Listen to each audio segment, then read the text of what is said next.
Considering how singular Joaquin Phoenix's interpretation of the Joker promises to be, it's probably a good idea to know a little bit about the character's long history to fully appreciate what's different about his depiction.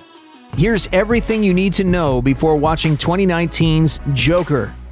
Since his debut in 1940's Batman #1, the Joker has been Batman's most popular and enduring arch-nemesis. As a result, he's appeared opposite every big-screen version of the Caped Crusaders' adventures since 1966's Batman the movie. While the character's popularity has remained consistent, the different cinematic Jokers have taken a very different approach to the tone of the character. The version played by Cesar Romero was a perfect fit for the campy, relatively lighthearted world imagined by the TV show. He was portrayed as more of a giggling, over-the-top bank robber than anything else. When the Joker returned to theaters in Tim Burton's 1989 Batman film with Jack Nicholson under the makeup, he was played as something a little more like a murderous performance artist. He was a hitman for the mob with a thing for playing cards right from the beginning of the film, and even killed Bruce Wayne's parents in that version of Batman's origin story, but his dip into the acid gave him a whole new perspective. He not only took over Gotham City's crime families for himself, he also plotted to kill everyone in the city, dosing them with poisonous gas as his masterpiece. Batman the Animated Series hit television screens in 1992, and the following year saw the theatrical release of an animated movie, Mask of the Phantasm. In both the show and the film, the Joker was played by Mark Hamill, who might be best known from his starring role as Luke Skywalker in a little-known independent film called Star Wars. Hamill's version of the character was beloved by fans, and he kept the role in various animated shows and video games through today, despite flirting with retirement from the part after Batman Arkham City. 2008 brought us The Dark Knight and Heath Ledger's unforgettable Academy Award-winning performance. This time, unlike Burton and Nicholson's take, the Joker had no origin story, and even told conflicting versions of his history to different characters throughout the film. My father was a drinker. He billed himself as an agent of chaos, with intricate clockwork plans that were designed to destroy any sense of morality that Batman had returned to his city. With the launch of DC's movie universe, we got another version of the Joker in Suicide Squad, which saw Jared Leto apparently going full method actor in order to embrace the Joker's sinister personality. In this take, he was a heavily tattooed, unpredictable crime boss with a gift for manipulating people like his sidekick Harley Quinn, a character who had originally appeared in the animated series and rose to incredible popularity in the decades since. With that many different portrayals, not to mention all of the different interpretations of the Joker that have appeared in comic books over the past 80 years, the idea that any single actor could be the only true Joker is as insane as the character himself. Even with that in mind, though, Joaquin Phoenix's portrayal in the Joker's first ever solo film promises to be a pretty big departure from what we've seen before. One of the first questions fans were asking when Warner Brothers announced that Phoenix had been cast as the Joker was, what happened to Jared Leto? At one point, there were no fewer than 6 Joker-related films in development, with Leto still attached for some of them. Were the filmmakers just replacing Leto and being coy about it? The answer?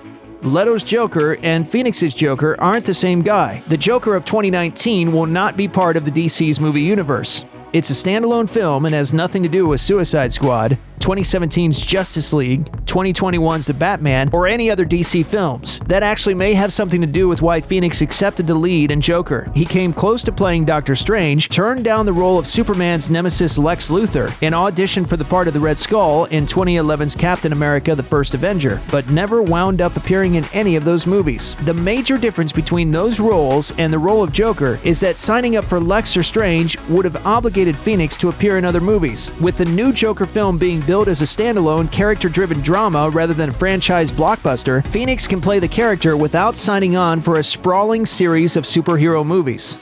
One of the things that makes this Joker distinct from most other versions is that we're actually learning the name he was born with, Arthur Fleck.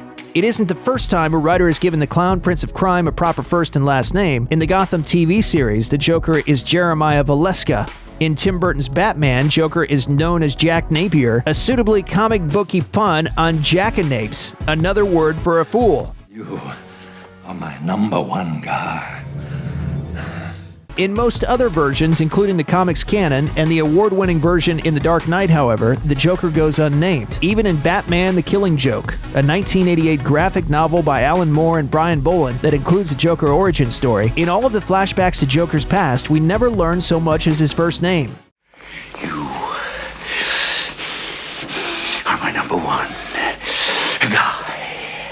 We all know Joaquin Phoenix will be Joker's lead, though some fans theorize we'll eventually learn that this particular clown isn't the real Joker. He won't be on the screen alone though, and there are plenty of other interesting names as part of the cast. Appearing as Thomas Wayne is Brett Cullen, a distinguished character actor with a long career in Hollywood beginning in the 80s. What's interesting about his appearance here is that Joker will be Cullen's second Batman-related film. He plays a congressman in 2012's Dark Knight Rises. Frances Conroy plays Fleck's ailing mother Penny. She's perhaps best remembered for her role as Ruth Fisher in HBO's 6 Feet Under, but she also has a surprising Bat-related film connection. She played the small but crucial part of Ophelia in 2004's legendarily bad Catwoman. We also see Zazie Beetz briefly in the Joker trailer.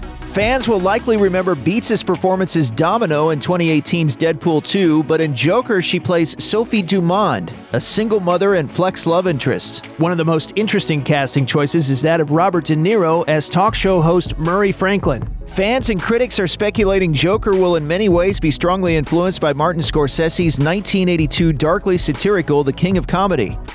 De Niro plays a struggling, mentally ill comic in that film, just as Phoenix plays one in Joker. The young Bruce Wayne we see Fleck forcing to smile with his fingers in the trailer is played by Dante Pereira Olsen, and it won't be the first time he's worked with Phoenix. Pereira Olsen was in You Were Never Really Here, where he played the younger version of Phoenix's character, another mentally ill man living with his elderly mother.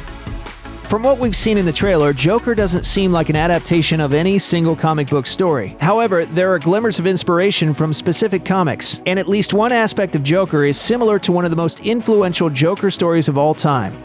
Written by Alan Moore, famous for Watchmen, V for Vendetta, and other groundbreaking comics of the 80s, and drawn by Brian Boland, The Killing Joke is memorable for many reasons, one of which is the origin story given to the Joker. We never learn his name, but the younger Joker is an aspiring stand-up comic who can't get a break. No one laughs at his jokes, he isn't making any money, and his young wife has a baby on the way. Desperate, he agrees to go on a heist with some crooks and falls into a vat of chemicals that turn him into the villain we all know. Like this unnamed young Joker, Arthur Fleck seems to be a failed comic, but that may be where the similarities end. Rather than the classic comic's origin of a fall into a vat of chemicals, Fleck seems to be a man driven to and beyond the brink by the madness of society, using makeup to adopt the Joker's persona much like Ledger's version did. The other major influence on Joker doesn't come from the comics page. Instead, the visuals we see in the trailer are heavily influenced by the King of Comedy.